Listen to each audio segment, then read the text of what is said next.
So, good afternoon everyone. This is Group 5, the last reporter. So, bale ito ay kadugsong laang nung Group 4 na report which is the inquiry skills. Dito muna tayo sa 3.3 which is the form of assessments on inquiry skills. This is point out that crucial strategies that can be applied in inquiry skills.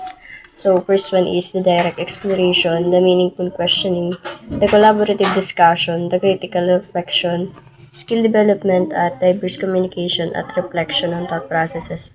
So, meaning to say, dito sa number 1, nagpo-provide ng mga opportunities na sumagot yung mga bata using yung inquiry skills tinatawag, which is the art of questioning.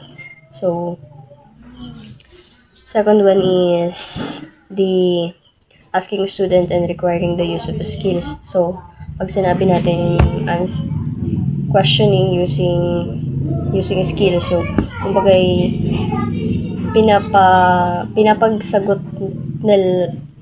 pinagsasagot natin sila based on their own understanding at saka dun sa kanilang mga strategies or skills na gustong gamitin. So, sa number 3 naman ay nagpo-provide ng opportunities para sa discussion, like halimbawa yung mga formative assessment na tinatawag natin, ayun, na agarang pagtatanong at pagsagot sa mga bata. So, let's move on. Let's move forward to develop assessment to measure inquiry skills. So, measurement form can be used appropriately to determine the achievement of the inquiry skills stage to compile a report following the inquiry skills stage. So, reports can be assembled correctly if student analyze practicum activities. So, when we say practicum activities, dito na yun, nagkakaroon na tayo ng practical na activities na pinapagawa natin sa mga bata, like fish preservation, mga food preservation, mga ganun. Then, the next one is, dito naman ay pinapapalooban naman ito yung components of the assessment, which is the problem identification, which is nga hinahanap muna natin or ina-identify muna natin yung problem bago tayo magbigay ng solution or ano ba talaga yung pinaka-main cause ng isang problem. So, the development of assessment instrument used to measure the stages of inquiry skills can be reflected to practical planning activities. Inquiry measurement instruments are prepared to meet the stages of inquiry skills based on Pedastre et al. 2012, namely identifying, formulating research question. Yun nga. So, nag-formulate tayo ng mga research question based sa ating mga tinuturo sa kanila. So, yun.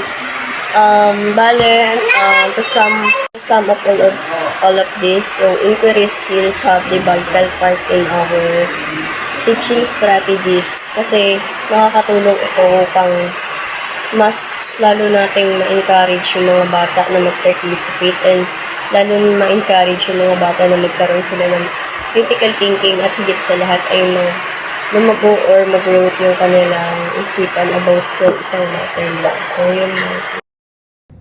Okay, let's proceed to the pedagogy and assessment. It includes the curriculum, pedagogy, and assessment. In curriculum, it includes the topic, the content of learning areas. And also, in pedagogy, it provides the skills of a teachers or instructors of the topic. And also, the assessment, it includes the, in this part, the teachers evaluating the student learning, or if the student some parts did not understand. So this tree is equitable in landscape of Filipino. Why? Because without this tree, the student cannot understand all of the topic or the learning areas of the subject. Example of this is in teaching EPP. In teaching EPP, dito magkakaroon ng sa pagtuturo ng EPP, unang-una ina-introduce ng teacher yung curriculum o yung pinaka-content ng kanyang topic. Pagkatapos, upang mas maunawaan ng mga student yung kanyang tinuturo ay kailangan ng teacher ay kailangan kumikilos siya habang tinuturo niya yung content na yun. And then, sa assessment naman, dito, ina-evaluate yung teacher kung may natutunan ba o may kailangan bang alamin yung isang estudyante about sa topic na yun. Now, let's proceed to the impact of COVID-19 pandemic in education. So, sa COVID-19 pandemic, nagkaroon ito ng impact sa pagtuturo or sa learning ng isang estudyante. Dahil, naapektuhan ito yung style of teaching and yung pagkatutulong sa bata na kung saan na nabago na nalipat ito sa pagkakaroon ng blended learning or hindi na siya face-to-face classes. Dito nagkaroon ng pagbabago. Imbis na blended learning ay naging modular or online learning na lamang ang nangyari. So, dito, ang na-implement lamang dito is yung curriculum and yung mga assessment. Hindi na siya nakakaya ng pedagogical skills ng teacher. So, nandun din yung pagbagsak ng kaalaman ng isang estudyante nung pagiging boring niya sa isang topic na ginagawa na lamang ay sinesearch na lamang sa internet o sa AI yung mga sagot ng isang topic na yun. So, now, the implementation of recalibrated curriculum. Sa recalibrated curriculum ay dito inayos ng Department of Education yung isang curriculum upang maging maayos yung pagtuturo niya ng mga teacher sa student. Ginawang student-centered imbis na direct teaching yung nangyari. So, dito, pinadami yung activities and yung pagkakaroon ng pagkilos ng mga bata, hindi lang nanonood sila or pinapakinggan yung isang topic, hindi nagkakaroon sila ng pagkilos or experiential or kinikilos sila or ina-experience nila yung isang bagay, lalo-lalo na sa pagtuturo or pag-aaral ng isang ng EBP. Dito, hindi lang nila pinapakinggan yung halimbawa na lamang dito is yung pagtatahi. Sa pagtatahi, hindi lang nila pinakikinggan yung process ng pagtatahi. Kundi, undas pa nila ginagawa yung pagtatahi nila. Kung saan, binibigyan sila ng time na magtahi or napakita nila sa ng teacher yung process ng pagtatahi. So, next naman is yung pedagogical approaches suited to the appreciation learning development. Dito, the pedagogical approaches enumerated in below. So, dito yung mga subject na na-include yung mga pedagogical approaches sa bawat subject or bawat topic. So, unang-una, sa curriculum framework ay ang kindergarten. Sa batang kindergarten, dito nangyayari yung constructivist, integrative, thematic, collaborative, and reflective. Doon nagkakaroon ng pagbuo ng knowledge about sa mga shapes, colors, and numbers lamang. Doon pa lang, yun pa lamang yung natututunan ng mga bata sa batang kindergarten. Sa Pilipino naman, nagkakaroon dito yun ng integrative, discovery, cooperative learning, and hierarchical learning. Kung saan, medyo mas pinagayabong na yung kanilang kaalaman. Hindi man ganun kataas, ngunit natatagdagan na dito yung kanilang kaalaman. Sa pamamagitan ng discovery learning, dinadagdagan nila ng konting pagtaas ng mga kaalaman ng isang subject na yun.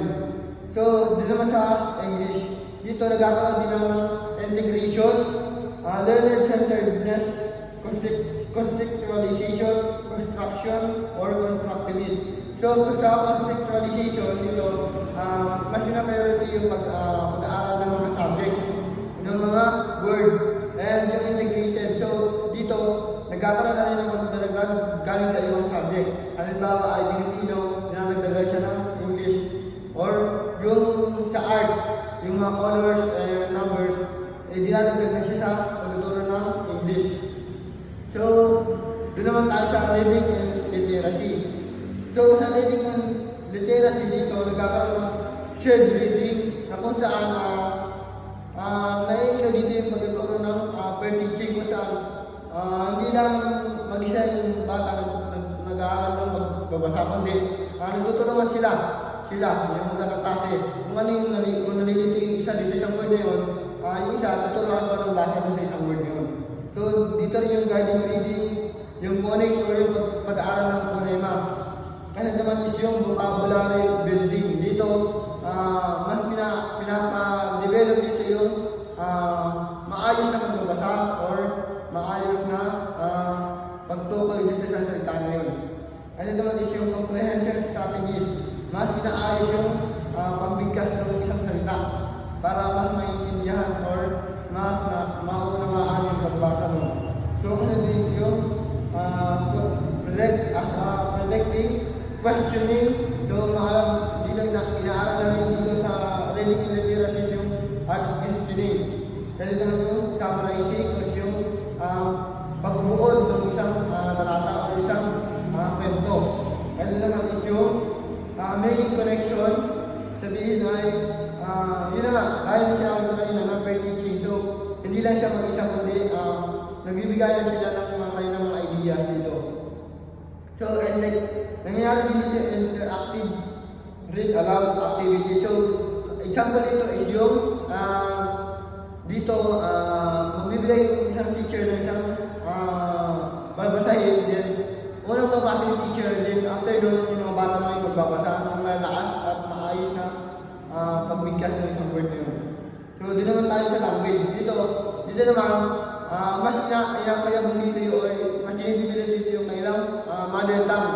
Kung saan, yung first language nila is mas kinakailangan alam nila bago sila lumipat or mag-alam ng iba pang language or salita.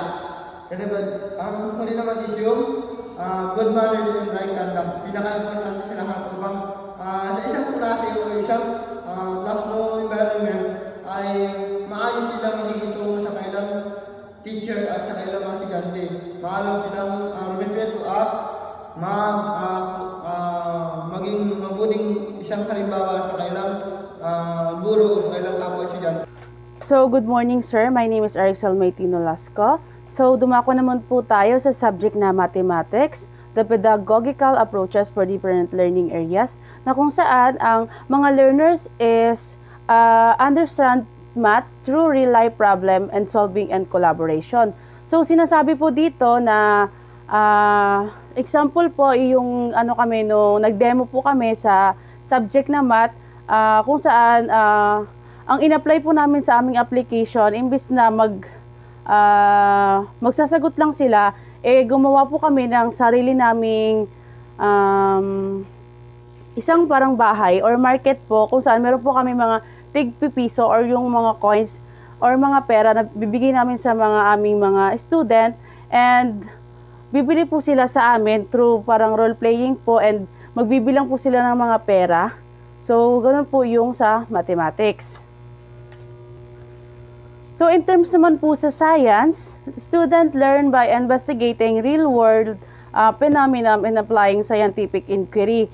So, dito naman po, ang example naman po dito ay yung nagka-pandemic po. Siyempre, kailangan natin ng ligtas. So, yung bilang ako, sir, yung estudyante ako, nag-ano po yung mga teacher ng proper hand washing para sa mga bata, para hindi po sila makapitan ng germs. So, yun po yung ganilang teaching approaches para hindi po magkalat yung germs, and parang nirelate na rin po nila sa science upang magkaroon ng personal health and hygiene po. So, in terms naman po sa araling panlipunan, student connect history, geography, and culture to their community and experiences. So, dito naman po, sir, yung situation is yung dati po, sir, nung student kami. So, ang teacher nagbigay sa amin ng isang assignment or yung group project kung saan pupunta kami sa isang barangay, yung sa barangay namin, at titingnan namin kung alin yung legend, saka yung kanilang, kung alin yung nakatira sa sitio ganto, sa barangay, tapos bibilangin namin, and para ma-improve namin yung cooperation ng bawat isa, and yung sa community, at saka parang magkaroon ng real life governance. So, kailangan talaga yon as experience, kasi para malaman natin kung ilan ba yung mga nakatira dun sa lugar na yon para sa Araling Panlipunan. So, kinoconnect natin yung history dun sa yung history ng ating lugar sa Araling Panlipunan. So, sa Makabansa naman, so ito naman ay learners develop patriotism, values, and moral character. So, parang ang best example po dito is yung nagki-clean drive tayo sa mga dagat, tapos tulong-tulong tayo, makabansa, makabayan. So, tinutulungan nating malinis yung ating kapaligiran para magkaroon tayo ng bonding, hindi rin sa bonding, teamwork, collaboration, and magpasalamat tayo sa ating country. At para mag-experience na din natin, imbis na babasahin lang natin, kailangan natin ma-experience talaga ng true, real life. So, para naman sa EPP and TLE, student learn livelihood and responsibility through hands-on projects. So, hindi na tayo lalayo. Andito na tayo ngayon sa ating gagawing pagtitinda. So, kung saan, yung gagawin po namin is yung Banana Salad Delicious, kung saan magpaplano kami, meron kaming business plan, and gagawa kami ng mga ng plan namin nga, yung plan, tapos magluluto kami, then saka namin ititinda. So, dito sir, yung parang magkakaroon kami ng responsibilidad, and magkaroon ng teamwork na din, and parang magkaroon din ng entrepreneurship and sustainability sa ating environment. So, in terms naman po sa MAPE, learners express creativity, physical activity, and wellness through real experience. So, dito naman, so ang maganda dito sa MAPE na subject, yung hindi lang tayo magsusulat-sulat, yung maggagawa ng creativity. So, ang maganda dito, magpagawa tayo ng wellness. Nung ginawa din namin noong high school days, kung saan nagawa ng wellness, kung saan wellness week. So, kung saan meron tayong mga student, tinatrack natin yung kanilang yung pagkain, yung nutrition month, then magkakaroon ng mga, in terms of music, magkakaroon tayo ng may mga musical. Halangan may mga sayaw-sayaw, zumba, ganon. Tapos in terms naman sa arts, syempre gagawa natin ng, halimbawa, syempre sasayaw tayo, may mga costume tayo, may mga props tayo sa paligid, para magkaroon tayo ng engagement sa ating pinapagawang ganon. So, in terms naman sa mga PE, so, sa nasumba na yon, marirecord natin kung ilan ba yung mga nabawas sa atin, kung alin ba yung pwede natin kainin, yung mga ganon, yung ating BMI. So, sa health naman, so, ganon din, para magkaroon tayo ng health habits and our daily life. So, ganon yung ginawa namin nung high school kami. Mga physical activity na yung wellness na nga, through sa ating real experiences. So, dumako naman po tayo sa the 4 instructional principle, kung saan ang una ay inclusive, ideational, integrative, and innovative. So, unahin po natin yung inclusive. So, sinasabi dito, ensure that every learner is given equal opportunity to learn regardless of background or ability. Promote accessibility, respect for diversity, and participation of all learners. So, dito naman, di na tayo lalayo sa inclusive. So, ang lang nito, yung nito, yung parang no man is on island, kung saan sama-sama tayo mga, as a future educator, hindi natin dapat baliwalain yung isa nating student na kung saan sila nahihirapan. So, meron tayong dapat mga method or mga strategies para hindi sila mahirapan. Halimbawa, kasi di ba mga bata, meron naman tayong cultural differences, na kung saan merong magaling sa visual, magaling sa audio, sa ganon. So, parang best example dito is yung parang magkaroon tayo ng flexible para sa isa't isa. Halimbawa yung napanood namin dun sa movie na si Ishan ba yun? Na merong isang teacher na pumasok sa kanyang student, sa kanilang sa classroom, na kung saan yung teacher na yon nagkaroon siya ng conflict doon sa kanyang paaralan. Ang bata ay hindi marunong magsulat. So, gumawa siya ng mga materials or mga gawain na makapagsabay dun sa isang student na yon. So, yun po yung inclusive. So, ang kasunod naman ay ideational. So, sinasabi lang dito na tayong mga, halimbawa, tayong mga teacher, kailangan nating yung mga student natin na mag-imagine sa mga pangyayari, yung gusto nilang gawin. Halimbawa na lang nito yung nung high school ako. Nung magbigay yung teacher namin ng isang, halimbawa yung hydropower. So, meron kami nung prior knowledge kung saan mag-imagine kami kung ano ba yung itsura niya. So, using yung mga materials, halimbawa ng mga, ano nga yun? Yung mga stick, kung saan gumawa kami ng isang hydropower, then meron kami mga battery. So, yung parang yung idea natin, yung parang magkaroon tayo ng yung mga mini prototypes, yung mga ganon, like mga solar powered pans, yung mga ganon, para magkaroon yung ma-foster yung ating innovation and yung confidence natin sa paggawa ng isang bagay na yon. So, yun yung parang pinaka-best example. Kailangan natin may experience yung yung ginagawa na yon. So, sa integrative naman, connects lesson across different subject and real life experiences and ideas and new prior knowledge. So, dito naman sa integrative, yung parang kinoconnect lang natin yung different na subject sa real life experience. Halimbawa, yung mga quiz bee na yan, yung pinaglalaban. So, nagkaroon kami dun sa high school ng SciMath, halimbawa, Science and Mathematics quiz bee, kung saan pinaglahok yung science and yung mathematics dun sa para magkaroon tayo ng new ideas and prior knowledge. So, example din dito yung sa atin, sa EPP, hindi na nga tayo lalayo EPP, and pinaglahok yung entrep, kung saan nga magluluto tayo, yun yung ating, yung sa ating EPP, yung magluluto, yung parang sa home economics, then magbebenta tayo. So, yun yung entrepreneur, kung saan pinaghalo yung subject na isa at saka yung isa, para magkaroon ng real life experiences and yung prior knowledge. So, para naman sa innovative, applies new methods, technology, and creative strategies to make learning engaging and relevant for modern, ganyan. So, ang best example nito ay yung paggamit ng ating technology. Alam niyo naman na malawak yung ng technology. So, may mga nagpapaano ng earthquake drill, mga disaster risk reduction, yung mga ganon. So, in terms na ipakita lang natin, ipanood natin, why not ipagawa natin sa kanila? Or magkaroon tayo ng mga seminar or yung mga ganon nga, earthquake drill, kung saan ma-estimulate natin or mas ng mga bata, yung ganun pala yung nangyari, ganun pala dapat natin gawin.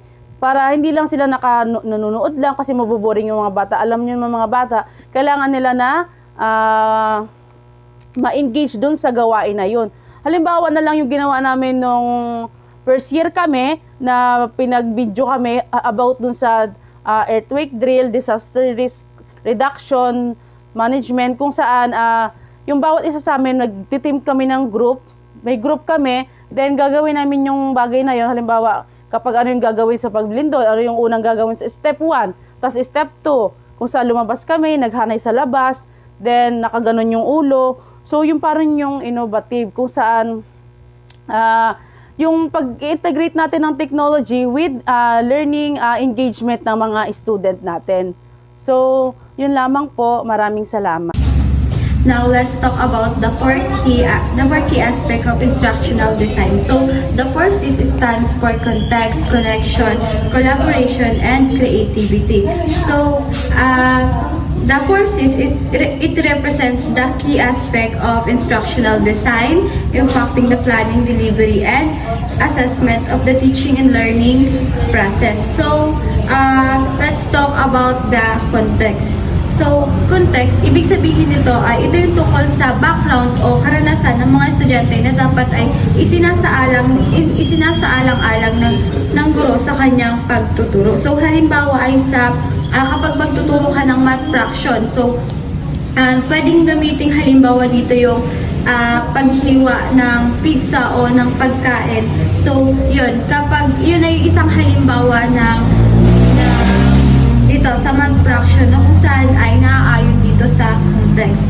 And pangalawa is connection. So, ito naman ay tungkol sa pagbuo o sa pagbuo ng matatag na at transferable knowledge. Ibig sabihin ay natututo ang estudyante hindi lang para sa test, kundi para magamit ang kanilang kaalaman sa iba't ibang sitwasyon. So, halimbawa dito is yung kapag tinuruan ng mga estudyante halimbawa sa science, kapag tinuruan mo yung mga estudyante sa water cycle, naipapakita nito yung kung paano ito konektado at sa pagbabago ng panahon, kung paano ito nasusolusyonan ng kung ano ba yung kakulangan ng tubig sa komunidad. So yun yung halimbawa dito sa connection. And, okay, so number 3 naman is collaboration. So ito yung pagtutulungan nga ng mga estudyante at dito sila nagkakaroon ng collaboration nga na kung saan is layunin nila na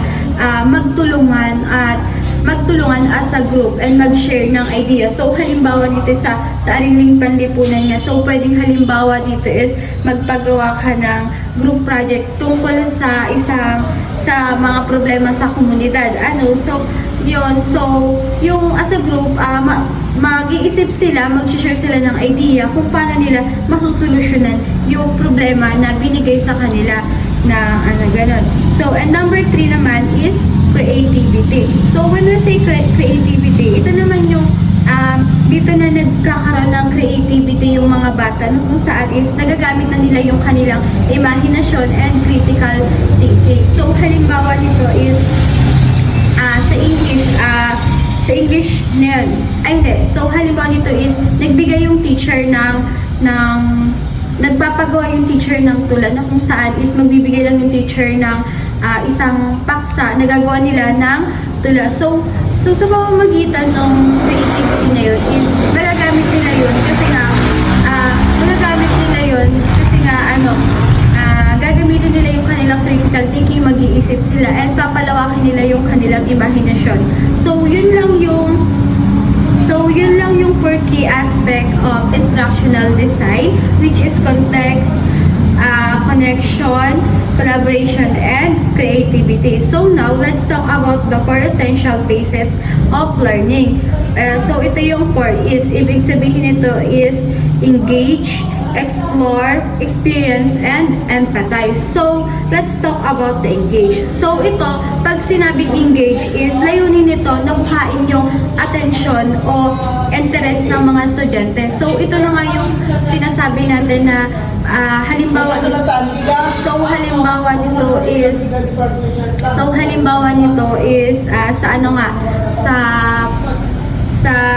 sa demonstration, 'di ba? Ang ginagawa natin sa ginagawa ng teacher o ng teacher halimbawa sa demonstration is binomotivate muna nila yung mga estudyante na kung saan bago sila mag-introduce ng bagong lesson at yun. So, para makuha yung engagement at para maging interest yung mga bata.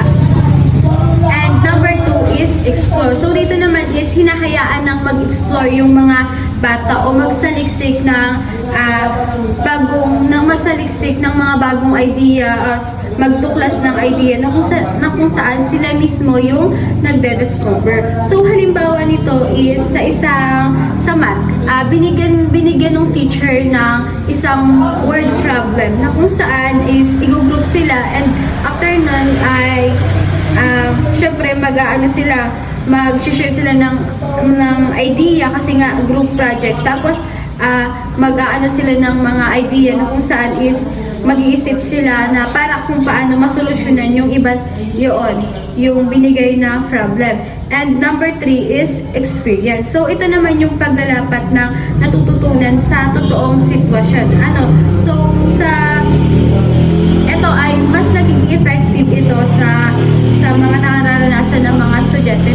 Halimbawa nito is sa TLE. So kapag tinuruan sila ng mga yun, kapag nagturo ng tamang pagluluto is nai-apply nila ito sa kanilang actual cooking.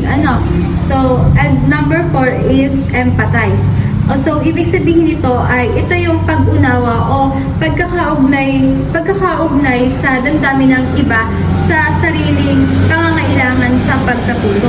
So, natututo yung mga bata through values at respeto. So, ibig sabihin ay, halimbawa nito is sa ESP. So, sa edukasyon sa pagpapakatao. So, pwedeng magpagawa dito yung teacher ng role-playing na tungkol sa pagrespeto sa magulang o sa kaklase. So, ayun. So, yun lang yung report ko po. So, dumako naman tayo sa teaching strategies and assessment. Una dito ay yung blended learning. Kapag sinabi natin blended learning, ito yung from the word blended, parang masasabihin natin ay magtuturo base sa patulad ng pandemic, di ba? Through online session, tapos meron din face-to-face or modular. So, sa pamamagitan nito, ito yung ang mga mag-aaral ay maaaring dumalo sa mga personal na klase, katulad na ng ginagawa natin ngayon. Tapos, para sa mga pangunahing aralin at gumamit ng mga online session or videos or modules para sa karagdagang pag-aaral o takdang aralin. So, yun ang yung sinasabi sa blended learning. Kapag naman sinabi natin, dumako naman tayo sa flipped classroom. Kapag sinabi natin flipped classroom, ito yung binibigyan ang mga mag-aaral ng materyales tulad ng videos. Halimbawa nito is pag-aaralan nila, bibigyan natin ng videos yung mga bata o ating mga learners. Tapos, katulad ng pagluluto or pagmamalim. Tapos, papanoorin nila ito sa kanilang bahay o tahanan. Then, after nun, after nila mapanood sa kanilang tahanan, maaari naman nila itong i-apply dito sa ating paaralan sa pamamagitan ng ating gabay ng isang guro. So, halimbawa ay yun, nanonood sila about sa pagluluto or pagtatanim. After nun, hindi nila i-apply kung paano magtanim, kung paano magluto sa gabay natin. So, yun lang kapag sinabing flipped learning at flipped classroom. So, dumako naman tayo sa self-directed learning. Kapag naman self-directed learning, hinihikayat ang mga mag-aaral na magtakda ng sariling layunin sa pag-aaral at kontrolin ang kanilang proseso sa pagkatuto. Halimbawa, binibigyan natin ang mga bata ng checklist ng mga kasanayan sa pagluluto na dapat nilang matutunan. Parang hahayaan natin silang pumili ng kanilang gustong matutunan, kung saan sila interesado. Kunyari, halimbawa, mas interesado sila sa pagluluto, hayaan natin yung bata na piliin yung ganong sitwasyon or paraan. Sa pamamagitan nito, nahook agad natin yung attention ng bata. Parang magiging interesado agad sila kung ano yung gusto nilang malaman. Yun yung sinasabi sa self-directed learning. So, kapag sinabi naman cross-curricular integration, ito naman yung pinagsasama-sama ang mga iba't ibang asignatura para sa maging makabuluhan ang pag-aaral. Halimbawa, magtuturo tayo ng nutrition sa TLE, which is TLE tayo, ang tinuturukan natin. Tapos, maaaring gamitin natin yung math para sa kalkulahin yung nutrition value. Kumbaga ay may mastery, pinakamaster talaga tayo tinuturo na subject. After nun, hahaluan natin ng ibang subject. So, yun nga. Dumaka naman tayo sa cooperative learning. Ang cooperative learning naman, ito yung pagtutulungan ng mga mag-aaral na maliliit na grupo para matuto. Halimbawa, ginagamit natin itong strategy na to kapag nag-discussion tayo, hinahati natin or binibigyan natin sila ng grupo.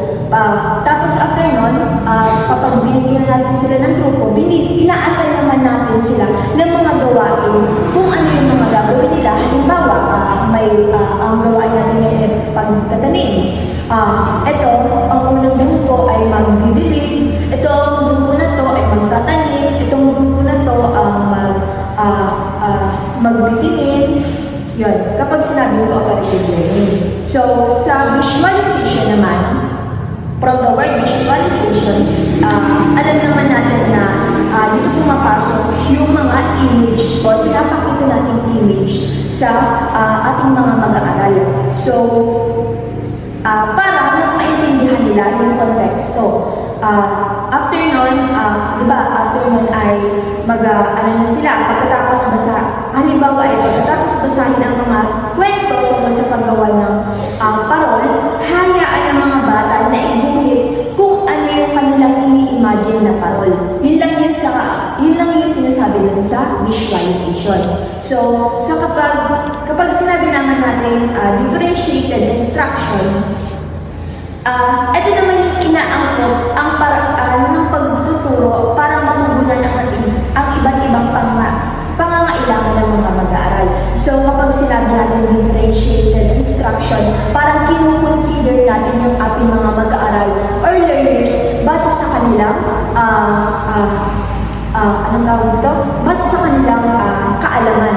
Halimbawa ay etong batang to magaling sa ganitong bagay o sa gawain. Itong bagay naman na ito ay hindi magaling or hindi makasabay dun sa ganito. Ngayon, ang gagawin natin bilang isang guro, bibigyan natin sila ng another activity or kung saan mas mapadali or makasabay sila sa ating tinuturo. Yun lang yung kapag sinabi natin differentiated instruction. So, dumako naman tayo sa peer teaching and peer assessment. So, dito naman ay binibigyan ang mga mag-aaral ng pagkakataon na magturo ang kanilang kamag-aral at magbigay ng feedback sa kanilang mga gawa. Halimbawa, pagkatapos turuan ng klase kung paano gumawa ng simpleng recipe tulad ng fruit salad is hahayaan ang mga estudyante na magpares-pares or magpartner-partner sila. After noon, ang isang estudyante ay magtuturo ng kanyang kapareha kung ano yung kung paano gawin yung fruit salad at ang mga kapareha naman ay magbibigay ng feedback kung ano yung mga natutunan nila. Kung ano yung mga natutunan at kung ano yung pwede pang pagbutihin dun sa kanilang ginawa sa pagluluto. So, sa summative assessment naman is ginagawa natin ito sa kapag tapos na ang ating discussion. Diba? Nagpa-practice tayo. Sa paraan itong summative assessment, ginagawa natin ito para masukat natin yung kaalaman ng ating mag-aaral kung ano ba yung kanilang natutunan dun sa ating discussion or diniscuss. Yun lang kapag sinabing summative assessment. So, lumako naman tayo sa improvement science. Sa improvement science naman is hinihikayat ng mga mag-aaral na maging aktibong mag-aaral sa pamamagitan ng mga pagsagawa ng experiment sa kaugnay sa aralin. Halimbawa nito is yung kunyari ay hahayaan natin yung mga estudyante natin na mag-experiment sa iba't ibang uri ng lupa. Halimbawa, diba, hindi naman kasi pare-pareho ang lupa. Halimbawa, magtatanim ang mga estudyante na dito sa mga matatabang lupa, diba?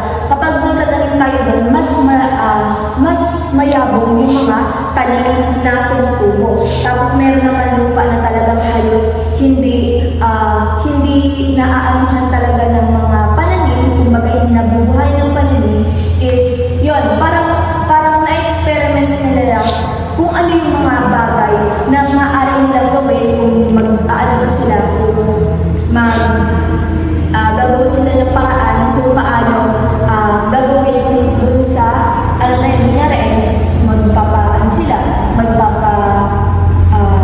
magkakaroon ng magbibigay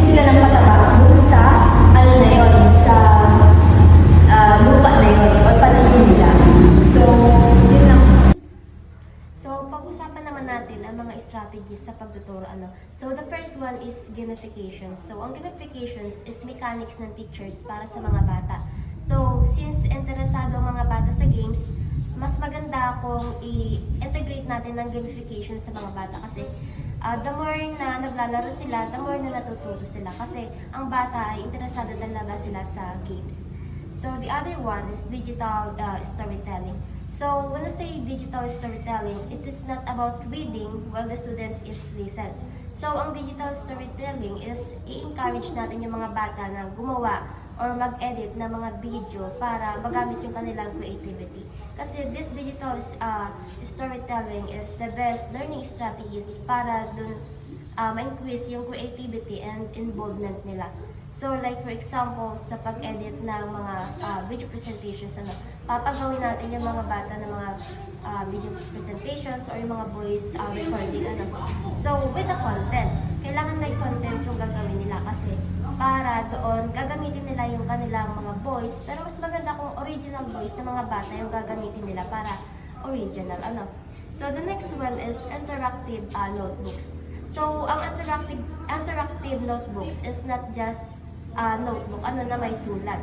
So, yung interactive notebook is may value, may laman. Sa, halimbawa ay, for example, the reflections, yung mga drawings, and din yung mga activities. Kasi parang ito yung journal ng mga bata. So, mas masaya ang mga bata kasi na makikita nila yung notebook nila na may laman, na magiging proud sila na, ito yung gawa ko kasi proud sila na ito yung gawa nila na may mga design, mga ganyan. So, that is interactive notebooks. So, the other one is the project-based learning. So, natututo yung bata sa paggawa ng mga project based relate doon sa mga real life. Kasi, as a teacher, kailangan talaga i-integrate natin yung mga real life situations or scenarios sa mga bata kapag gagawa ng project kasi doon sila makaka-relate. Makakatulong sa kanila na kumuha ng mga ibang informations in real life scenarios. So, dito din, nagkakaroon din sila ng mga teamwork, creativity, and nagagamit din nila yung problem-solving skills nila dito. So, number 5 is authentic assessment. It is not about just test or quiz. This type of assessment helps students to para ibahagi nila yung kanilang knowledge. Like for example, pinagtinda yung bata ng nanay ng isda. With that, parang yung bata, magagamit niya yung knowledge niya doon kung if they have really learned from something. So that is authentic assessment. Nagagamit yung mga natutunan dun sa mga task or dun sa ibang bagay. So number 6 is scaffolding. Like for example, sa pagtatanggal ng mga kaliskis ng isda. Ang gagawin, i-guide muna siya ng parents niya.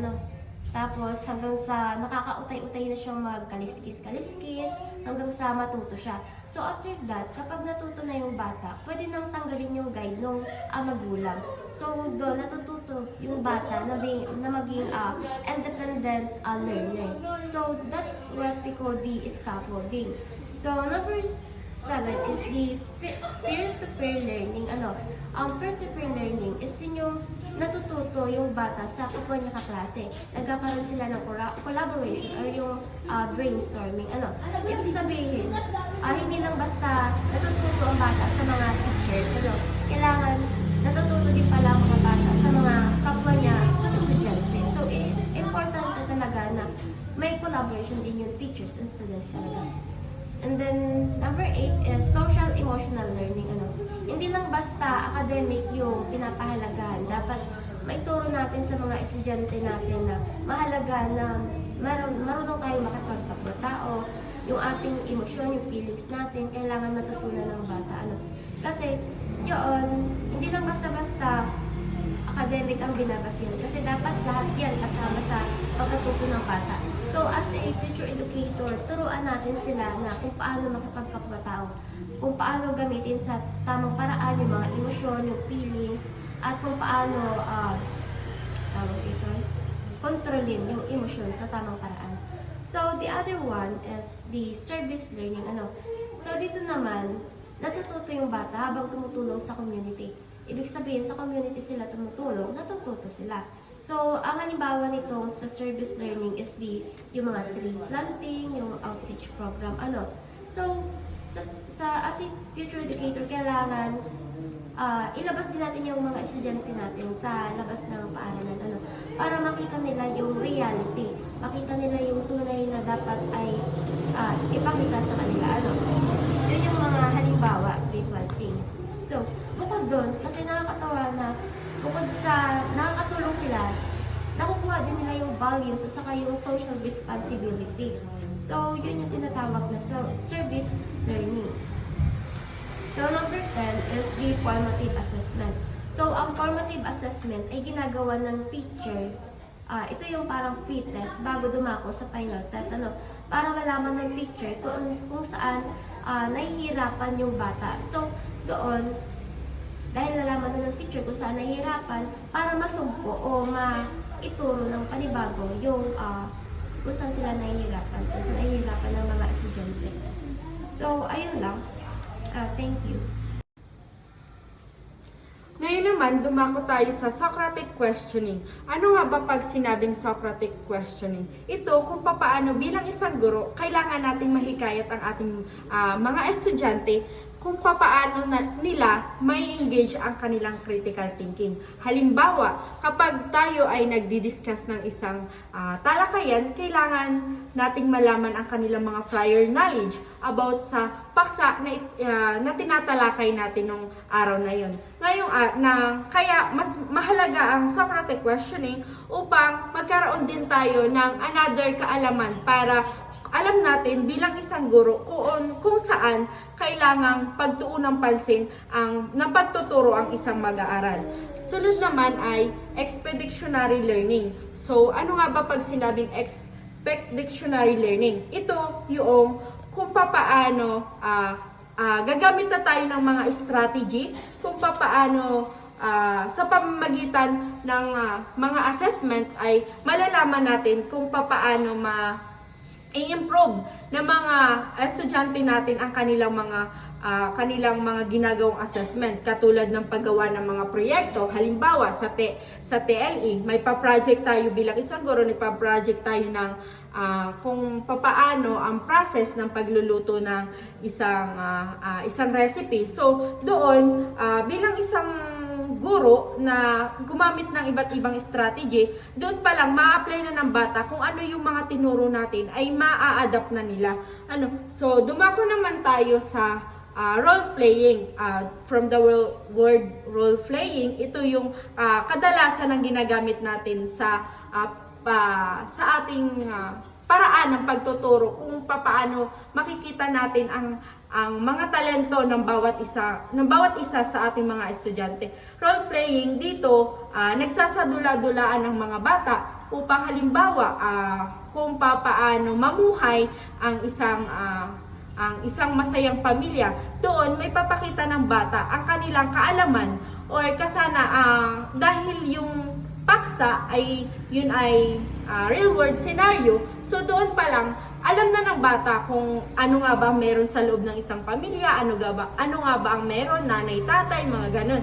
So doon pa lang alam na nila yung mga may prior knowledge na nila. At dito din makikita ng isang guro na itong batang ito ay magaling umakting. So doon pa lang malalaman na natin, na-analyze na natin bilang isang guro na itong batang ito ay kailangan nating hikayatin pa na mas bigyang pansin ang kaniyang talento. So dumako naman tayo sa journal and learning logs. So when we say journal and learning logs, so nung kami ay grade 7, pinagawa kami ng aming guro ng isang notebook na malinis. Pinagawa kami ng pangalan, kung anong grade, and then yun yung notebook na yun yung naging batayan namin hanggang sa kami gumraduate ng senior high. Ang nakalagay dun sa aming journal book ay katulad din ng when we say journal and learning logs, parang yun dun namin nalagay yung kung ano ang aming nagawa sa buong isang araw.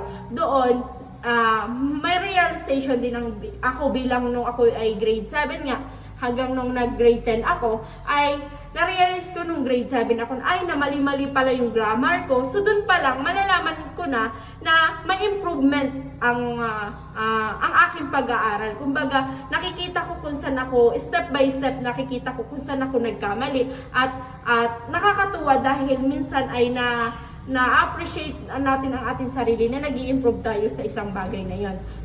Kapag naman, dumako naman tayo sa purpose of assessment. So, ito yung palagi natin pinag-aaralan o palagi nating tanong na ano nga ba ang purpose of assessment? Ano nga bang kahalagahan ng pagbibigay ng pagtataya sa ating mga estudyante? So, para sa akin, ang kahalagahan ng purpose of assessment ay kung paano lang natin malaman kung saan ba dapat i-improve natin ang ating mga estudyante. Siyempre, bilang isang guro, kailangan kong malaman kung saan nga ba mahusay at mahina ang aking mga estudyante. Kumbaga, naniniwala ako na tayong mga guro, ang instrumento, ang kanilang susi sa kanilang tagumpay o sa kanilang mga pangarap. Dahil ikaw yung maghahasa ng mga kaalaman at ikaw yung magiging gabay nila sa pag-abot ng kanilang mga pangarap. So, doon pa lamang sa purpose of assessment, dapat bigay na natin ang lahat ng nararapat sa isang mag-aaral o sa mag-aaral na nararapat na assessment para magamit nila ito hindi lang sa loob ng paaralan at kundi pagdating nila sa hinaharap or sa sinasabi nilang tunay na buhay. Kailangan tayo yung maging center ng kanilang pag-aaral sa pagbibigay ng mga assessment. Dumako naman tayo sa validity, ensuring accurate measurement. Pag sinabing accurate measurement, dito naman ay syempre bilang isang guro, mahalaga nating malaman kung ang pagtatayabang ito ay angkop sa kanilang skills o sa kanilang baitang. Marami tayong kino-consider bilang isang guro. Hindi tayo bigla-bigla na lang magbibigay ng isang assessment na alam naman natin sa sarili natin na hindi pa kaya ng mga estudyante natin na tinuturuan. Halimbawa, sa pagsusulit ng matematika, nagbigay ka ng pagsusulit. Dapat alam natin ng kailangan kakayahan, 'di ba? Bilang isang guro, ang hinahangad natin sa ating mag-aaral na hindi na dapat nila memorize yung ating itinuturo or kaya halimbawa formula, may sinabi nga tayong formula or kailangan i-solve sa isang math problem. So hindi natin kailangan memorya nila lahat ng tinuro mo, ganto ganyan. Kailangan alam nila, kailangan ma-adapt nila yung comprehension. Kahit hindi nila alam yun, kung marunong sila mag-comprehension, kung alam nila kung paano gamitin isang formula, ay yun ang mas maganda at mas effective sa isang mag-aaral. Ngayon naman ay dumako tayo sa reliability, consistent result over time. So bilang isang guro, alam natin na kung ang isang bata ay palaging bumabagsak sa isang pagsusulit. So, ibig sabihin, pag gano'n na yung sitwasyon, kailangan bilang isang guro mag-a-adjust ka. Marami kang pwedeng gawin. Una, pwede mong alamin kung ano yung pinagdadaanan ng bata. Pangalawa, baka siguro hindi effective. Yung iyong strategy, mga paraan ng pagtuturo sa mga iyong mag-aaral. O kaya naman ay kailangan din bilang isang guro, meron kang communication sa mga magulang para mas matulungan tayo ng mga magulang na kumbaga kung alam natin na bumababa na yung isang grade ng isang bata. So kailangan inform din natin yung mga magulang para magkaroon ng consistency and stability of the assessment result yung mga bata natin para walang magreklamo mga magulang sa atin.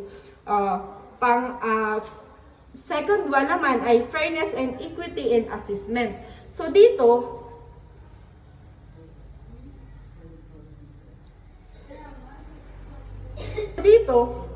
kinakailangan na nanguhulugan ito ng pagtataya.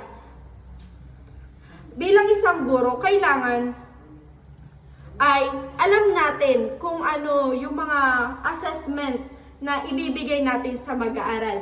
Dahil hindi tayo magbibigay ng isang assessment sa mag-aaral na isa lang yung alam natin kayang sumagot nun. So kailangan wala tayong bias sa pagbibigay ng mga assessment, grades, or kahit anumang mga kailangang ibigay sa isang mag-aaral. So kailangan palagi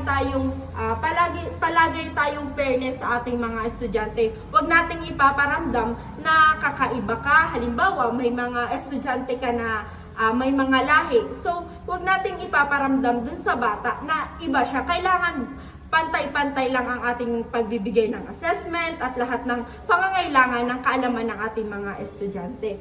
So, the next one is transparency and clear expectation and communication. When we say transparency, ito yung pagiging transparency natin sa ating mga estudyante. Halimbawa, nagbigay ako ng isang pagsusulit sa aking estudyante. So, kailangan magbibigay ako ng evaluation o feedback sa aking mga estudyante upang alam ng estudyante natin, halimbawa nagpakita ka ng grade. So, alam ng estudyante natin na, dito, kailangan mong i-improve ang iyong exam, mga ganon. So, dun pa lang sa bagay na yon, alam nung bata na mas gagalingan ko pa kasi in-inform natin, naging transparency tayo sa ating mga mag-aaral. So, yung clear expectation and communication, yun na yun. Mahalaga talaga na magkaroon tayo ng clear expectation and communication sa ating mag-aaral upang mas matulungan natin ang ating mag-aaral na magawa ang isang gawain na syempre, bilang isang guro, naghahangad tayo ng mapabuti ang lagay ng ating mga estudyante na maabot nila yung kanilang mga pangarap. So, doon sa pagiging transparency, hindi tayo nagiging bias. Kumbaga, patas-patas yung kaalaman na ibinibigay natin sa kanila. So, and next one is real world relevance. So pag sinabing real world relevance o authentic assessment, ito yung bilang isang guro, syempre kailangan aware din yung mga estudyante natin kung anong nangyayari sa kapaligiran. Halimbawa na lang ay yung nangyayari sa ating bansa, kung ano yung kalagayan ng ating bansa ngayon. So halimbawa ay yung corruption, ganto ganyan. So dapat bilang isang bata pa lang, imulat na natin yung ating mga mag-aaral na maging aware sila kung ano yung nangyayari sa bansa. So mapapasok natin ito sa assessment, pwede natin ito ipasok sa role playing. Halimbawa, nagbigay ka ng paksa na paano masusolusyonan ang ang pagtatapon ng basura sa ating kapaligiran. So, dun pa lang, aware sila kung ano yung mga dapat gawin kasi yun ay nakikita nila sa ating paligid o sa ating environment. So, mahalagang maipamulat natin sa ating mag-aaral na maging aware sila sa at magbigay tayo ng mga example or maraming paraan at strategy para mas malinawan yung mga mag-aaral natin na sa totoong buhay nangyayari yun. So, kailangan balance lang palagi yung pagbibigay ng learning assessment. Dun din sa real world relevance, doon din ay so dito din sa pamamagitan ng paggawa ng mga pagtataya na may kaugnayan sa buhay at hinaharap na karera ng mga mag-aaral ay tinutulungan tayo na ihanda sila para sa hamon sa totoong buhay at binibigyan sila ng dahilan upang makita ang halaga ng kanilang natututunan. So, yung sa pamamagitan nun, doon pa lang nalalaman na parang inimumulat na natin, inihahanda na natin ang ating mga mag-aaral kung ano nga ba yung totoong mangyayari sa kanila kapag lumaki na sila, kapag naabot na nila yung kanilang mga gusto gawin sa buhay. Yun lang yung part ko po. Now, let's talk about the another purpose of assessment. Assessment divided into two, the formative and the summative assessment. Now, let's talk about the formative assessment. So, pag sinabi natin formative assessment, ito ay yung instruction na ginagawa during the class. Ito ay halimbawa, ako yung teacher. Habang nag-discuss ako, pwede ako magsingit ng quizzes, ng mga games para makuha ko yung interest ng mga students. Sa pamamagitan nun, ng formative assessment, makakuha agad tayo ng feedback. Malalaman agad natin kung yung progress ng mga student, kung habang nagtuturo ba tayo, nakukuha nila or naiintindihan nila yung mga tinuturo natin. Yun yung role ng formative assessment. Now naman ay tumumungo tayo sa summative assessment. So, pag sinabi naman natin summative assessment, ay ito yung mga ginagawa after the discussion or instructions. Tulad na naman ng mga large projects, exam, quarterly exams, ito yung mga ginagawa. Para malaman naman ng teacher kung naging okay ba yung mga teaching strategies niya or may natutunan ba yung mga students sa lahat ng mga tinuro niya. At sa pamagitan nito, makakuha siya ng mga feedback dun sa mga student kung alin yung mga bagay at mga strategies na naging mahusay or naging effective. At sa pamagitan nun, calibrate nila yung mga ibang strategies at makakaisip sila ng panibago para mas madaling makuha ng mga student yung mga tinuturo nila. Now, let's go to the another purpose of assessment. Isa na dito ang data-informed decision-making using assessment data to guide instruction. Dito, hindi lang hanap yung mga instructor na mga data mo sa students. Halimbawa, ako, instructor ako. Kakalapin ko yung mga data mula dun sa mga students ko. Sa pamagitan nun, pag nalaman ko na yung mga students ko pala or madaming student ay nag-struggle sila dun sa topic na yun or sa concept na yun. Sa pamagitan nun, malalaman ko na or makakaisip ako ng paraan kung ano ba yung dapat kong gawin para mas may paliwanag ko yung concept na yun ng mas madali at mas madali nilang maunawaan. Tulad na halimbawa, nahihirapan sila sa mathematics kasi nga puro words lang yung, puro numbers lang yung nakikita nila. Sa pamagitan nun, makaisip ako ng paraan na why not gumamit ako ng mga pictures, ng mga visuals, para mas madali nilang matutunan yung isang bagay or mag-solve ng mathematics. Doon pumapasok yung sa data informed. So yun na yung last na purpose of assessment. Now, matapos natin malaman yung purpose ng assessment, alamin natin kung ano nga ba yung iba't ibang uri ng assessment at kung paano ito nakakatulong sa mga students. Una na sa types ng assessment, kaya ang formative assessment. Gaya ng sinabi ko kanina, ito ay ginagawa during the class na kung saan dito ay yung mga quizzes, yung mga question and answer na open-ended, na kung saan mas malalaman nga ng student or ng teacher kung nagiging effective ba yung pagtuturo niya. So, ano ba yung help nito or paano nga ba ito nakakatulong sa mga estudyante? Una, guide trainers and students to achieve the best learning outcome. So, sa pamagitan nun, pag nga nakakakuha agad ng feedback yung mga students o yung teacher o yung instructor, nalalaman niya agad kung ma-attain ba or measurable ba yung mga specific na outcomes na gusto niya. Kasi pag doon pa lang sa halimbawa sa quizzes ay nakita niya agad na hindi agad na-attain ng mga student or hindi na kukuha agad yung tinuturo mo, parang kailangan mo mag-isip ng panibago na strategies para mas mabilis nilang makuha yung tinuturo mo. Yung sunod, correct mistakes and wrong assumption early in the process. So, sa pamagitan nga ng feedback, halimbawa sa mga question and answer portion or sa mga question and answer, doon pa lang, iko-correct mo na agad yung mga pagkakamali or yung mga misconception ng mga students. Sa pamamagitan nun, mas madali natin maayos o itatama yung mga pagkakamali. So, ang pangatlo, test knowledge without the fear of negatively affecting their performance evaluation. So, pagdating pa lang sa, di ba nga yung sa formative assessment ay during, so hindi pa siya masyado nakaka-apekto sa performance ng mga student kasi nga sa pamamagitan maaari pa makahanap ng strategies yung student o yung teacher para mas mapa-improve or ma-enhance pa yung kaalaman ng student o yung mga skills nila. Now, let's talk about sa another types of assessment. At ito ay yung summative assessment. Tulad nga din ang sinabi ko kanina, ito ay ginagawa after the quarter or the discussion. Ang halimbawa nga nito yung exam, mga large project, at yung mga pangmatagalang project na kung saan ay kinukuha sa pagtatapos ng talakayan. So, tatalakayan naman natin kung ano nga ba yung mga naitutulong nito sa mga estudyante. Una, anticipate student achievements of learning outcomes. So, pagdating dun sa summative assessment, dito na natin malalaman yung mga naging achievement ng mga students, kung mga nakakuha sila ng matataas na marka, or kung alin yung mga best na nila. Halimbawa yung sa portfolios, yung project nila. Di ba doon sa portfolio, meron tayong showcase na kung saan makikita yung iniipon ng mga student, yung mga best nila nagawa at saka yung matataas nila na marka. So, doon pa lang makikita na natin yung outcomes o yung mga naging performance ng mga students natin. Second, ay measure students' grades and level of skills and proficiency. So, pagdating nga sa outcome, so, di ba nga pagkatapos nung sasama, di ba yung, exam na. So, pagdating dito, malalaman lang talaga natin kung dun ba sa duration ng pagtuturo mo, simula nung sa una hanggang sa huli, ay may natutunan ba talaga yung mga students. So, pag nakuha na natin yun, doon na natin malalaman, or doon natin naiintindihan kung kailangan ba natin mag-remedial, or kung kailangan may balikan pa ba tayo, para mas madali nilang maunawaan yung isang topic.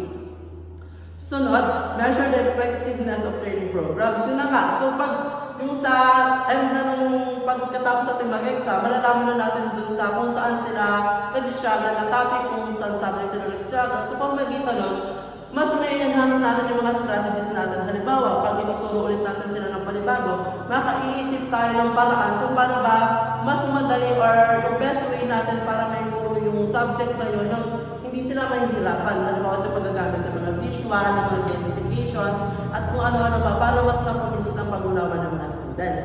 And last, it will provide justification for advancement or areas of improvement. So dito nga, makaisip yung mga instructors or teachers na mga strategies pa or yung mga dapat na eliminate or yung dapat nilang panatilihin na strategies. Halimbawa, yung strategies sa group discussion, naging matagumpay, kailangan nilang panatilihin. At kung meron naging matagumpay, kailangan nilang umisip ng panibagong mga strategies para mas maunawaan agad ng mga students kung ano ba yung dapat nilang matutunan agad. So now, let's talk about the diagnostic assessment. So ito, ano nga ba pag sinabi natin diagnostic assessment? Pag sinabi natin diagnostic assessment, ito ay ginagawa bago pa lang ang discussion or halimbawa ang mga example nito yung mga pre-test. So dito ang purpose naman ng diagnostic assessment para malaman ng student nung instructor kung ano ba yung kahinaan or nakakalakas ng students, kung saan ba sila interesado, kung ano yung mga bagay na alam na nila at hindi pa na alam para kung sakaling kung bago nila ituro yung topic na yun, alam na nila kung alin yung area na pagtutuunan nila ng pansin at kung alin yung area na kahalagahan nila or kailangan nilang pagpuposan. Yun yung sa diagnostic assessment. So, paano nga ba ito nakakatulong sa students at sa teachers? Una, accommodate the individual needs of the students. So, sabi ko nga kanina, sa diagnostic assessment, malalaman natin kung alin ba yung mga bagay na kung saan ay alam na ng mga students at hindi pa alam. So, kung magkita nun, malalaman na natin kung saan ba talaga tayo mag-focus or kung alin yung pagpapokusan natin ng pansin. Dahil nga, pag alam naman natin na magaling na sila or alam na nila yung bagay na yun, bakit pa natin pagtuturo ng pansin? Siyempre, doon tayo magpo-focus kung saan sila mahina para mas lumago po or mas lumala po yung kaalaman nila sa bagay na yun. Yung pangalawa ay highlight long-lasting and fundamental misconception and misunderstanding. Yun nga. So, pag kuha na natin yung result sa mga pre-test, malalaman na talaga natin kung alin na nga ba yung mga alam nila. So, sa pagtagitan lang, may tatama na agad natin pagdating. Halimbawa, dumating na tayo sa discussion ng topic na yun, malalaman or may tatama na agad natin yung mga misconception pagdating sa bagay na yun. Pangatlo ay create a tailored lesson plan and development plans to address gaps. So, halimbawa, ako, instructor ako. Nagpunta ako ng mga pre-test. Tapos nalaman ko na kung saan ako mahina. Kung saan mahina yung mga students at kung ano yung alam nila. Sa pamagitan nun, makaka-create ako or makaka-develop ako ng mga lesson plans at makakaisip ako ng mga strategies na maaari kong gamitin na makukuha ko talaga yung interest ng students kasi nga alam ko na kung ano yung mga alam nila at mga hindi pa nalalaman. So, now let's talk about the skills assessment naman. So, ano nga ba pag sinabi natin skill assessment? Dito naman sa skills assessment, malalaman natin yung mga kakayanan ng mga student. Karaniwan dito ay sa mga senior high school. Na kung saan, halimbawa, di ba nung senior high school tayo nag-OJT tayo? Pumunta tayo sa, halimbawa, sa tulad ko, dressmaking ako, pumunta kami sa isang lugar or sa isang tindahan ng mga tela. Doon pa lang, magkakaroon na tayo ng panagtagong kaalaman tungkol sa iba't ibang uri ng tela, kung paano batahin yung tela, or yung mga iba't ibang uri ng hat, halimbawa yung mga kapil dress. Doon pa lang, doon ay ma-assess natin yung mga bago nating kaalaman. Hindi lang siya nagpo-focus sa kung ano lang yung alam mo. Doon ay may improve ba ng mga student kung ano ba yung mga kaalaman na meron sila. Kasi nga, pumupunta sila doon sa mga may mga alam na or may mga skills na ng mga tao or doon sa mga tindahan. So, paano nga ba ito nakakatulong sa students and sa mga teachers? Una, determine student proficiency and specific skills. So, sa pamamagitan ng halimbawa, yung mga activity tayong pinagawa. Di ba, hindi naman pare-parehas ng mga kakayahan ng mga student. May mga student na magaling pagdating sa pag-drawing, magaling sa pagkanta, magaling sa pag-drama. Doon palang malalaman natin kung ano ba yung mga kakayahan ng mga individual na estudyante natin. At makakaisip tayo ng mga iba't ibang uri or pamamaraan para mas ma-enhance or mas maipakita pa nila yung kanilang kakayahan. So, pangalawa, identify skills gaps and where further training is needed. So, dun nga, pag nalaman na natin kung yung mga ano nila, kung bawal magaling sila sa pag-drawing, mas malalaman natin na, ay, dito kailangan natin pagpukusan yung pag-drawing nito kasi mas magaling siya dito sa ano ito, mas kailangan na natin enhance. Kung siyang kumanta, kailangan mas enhance pa ito. Doon tayo, mag-iisip tayo ng mga activities para mas ma-enhance natin yung skills ng mga students natin. So last, determine individual readiness na specific roles and career paths. So, di ba sa grade 4, pumipili tayo ng mga shot or mga courses na gusto talaga natin na nakonektado siya sa pagtungtong natin ng college. Halimbawa, gusto ko mag-teacher, so kinukuha yung GAS na kung saan dito tinuturo yung iba't ibang mga skills na dapat taglayin sa mga skills ng mga estudyante ay hinuhubag para pagdating nila ng college, mas maging ready sila, mas maging handa na sila kasi may mga topic na natatakot na or mas mapapadling na yung isang bagay. So now, let's talk about the criterion reference assessment. So pag sinabing criterion reference assessment, it's involved evaluating individual students' performance against set of standard, competencies, behavior, or response.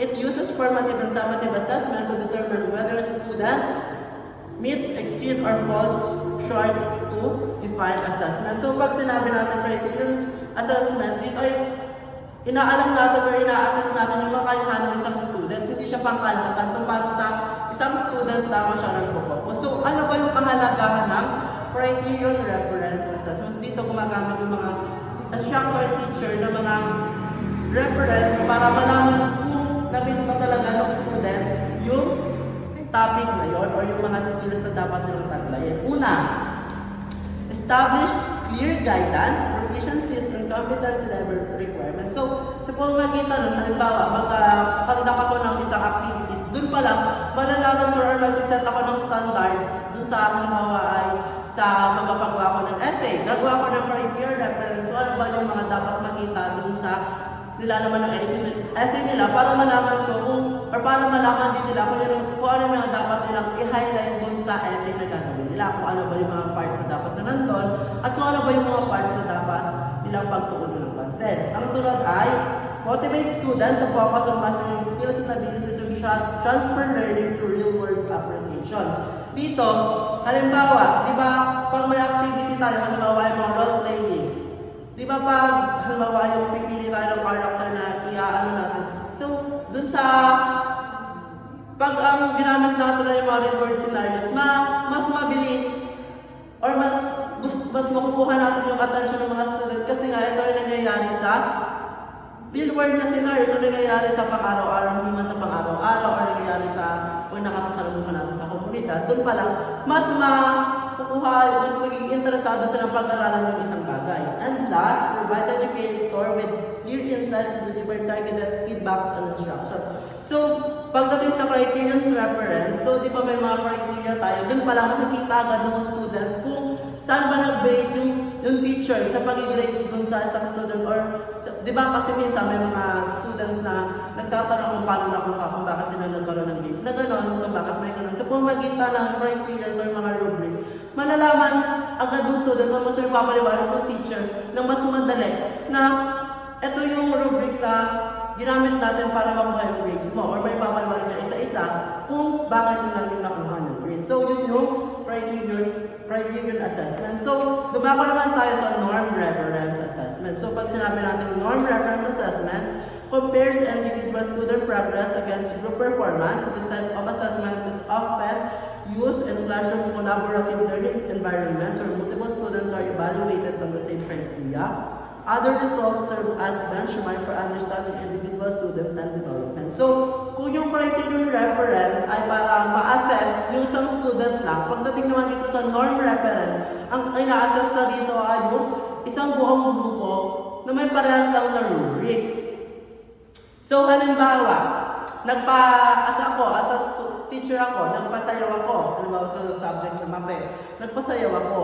Hahatiin ko yung klase ko ng dalawang grupo. So yung dalawang grupo na yon ay may isisent ako ng criteria or rubrics na dapat nilang sundan kung halimbawa yung sa steps, sa grace ng steps, sa originality, sa proper of music, so sa mga blockings, doon pa yun yung mga rubrics na ilalagay doon. So pamagitan nun, halimbawa, pagkatapos nila mag-perform, doon magbibigay ng scores yung instructor or teacher at mas baka pagbigay pa siya ng feedback sa overall para sa susunod na bago na mag-perform ulit yung mga student, mas may enhance na nila or mas alam na nila kung alin yung mga dapat iwasan at kung alin yung dapat nilang panatilihin. So, let's talk about kung paano nakakatulong yung non-reference assessment sa mga students or sa teachers. So, una, identify high performers and student or employees who needed additional support. So, di ba halimbawa, sa ginagawa natin is ka-act, diba? May mga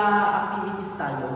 Tapos, doon sa halimbawa sa radio drama, may mga rubrics tayo na sinusunod. Tapos, pag nalaman na natin yung result ng rubrics, so malalaman na natin kung sino ba yung pagtutunan natin ng pansin. Halimbawa ay may laban na gagawin. So, alam na natin kung ano ba yung kailangan siya ng i-improve. Kasi nga, meron na tayo sinunod na criteria at rubrics sa bagay na yon. So, ang sunod ay determine recipients for awards and performance bonuses. So, dun pa lang sa pag kinumpare natin yung dalawang grupo, malalaman na natin kung sino ba yung angat at malalaman na natin kung sino yung dapat natin bigyan ng awards. So, hindi porket mas mataas yung grade ng isa, babaliwalain na natin yung nakuha ng isa. Dapat, maging fair pa din tayo na hindi tayo porket mas mataas yung isa, parang ina-downgrade na natin yung isa. Dapat, purihin pa din natin yung isang grupo para hindi naman nila may isip na ma-down yung sarili nila. So, ang sunod, school leaders make admission and placement decisions.